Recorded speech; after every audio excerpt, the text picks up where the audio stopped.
Hi, I'm Carl, and welcome to the Fuelcast.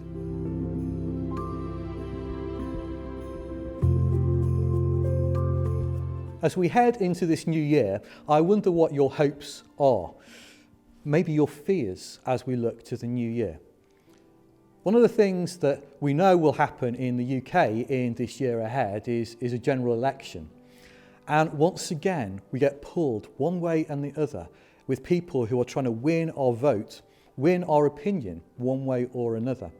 We hear lots of rhetoric, sometimes that doesn't get backed up with the realities of what we experience in life.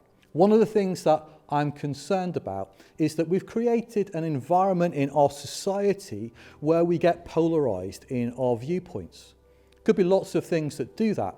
Certainly social media doesn't help. We tend just to hear and read on our feed in social media the voices that are similar to ourselves.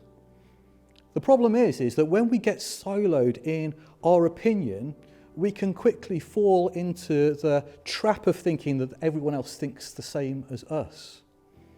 Quite quickly, we become intolerant of those who think differently to us. On politics, on all kinds of issues, we've seen in recent times families that have been divided and broken because they've not been able to agree on some of these things. I wonder whether, as those who are followers of Jesus this next year, we might determine to work for unity amongst us rather than for uniformity.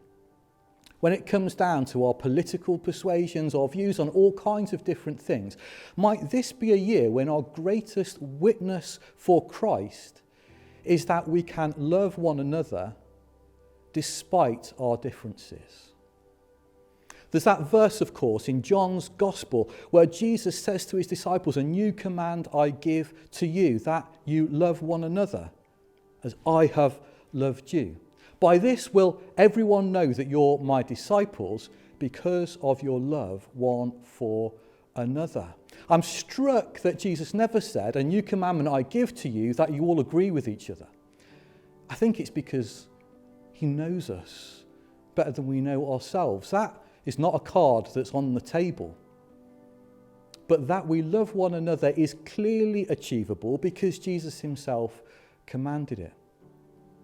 With the things this coming year that might pull us in one direction or another, with the very passionate views that will be expressed as we enter an election year in all kinds of different ways, might this year be the year when we hear those words of Jesus ringing down from the gospel through the ages to our ears and to our heart now, where we determine that unity will be more important than uniformity of opinion in this next year, where we commit to giving ourselves to each other so that we love one another as Jesus has loved us.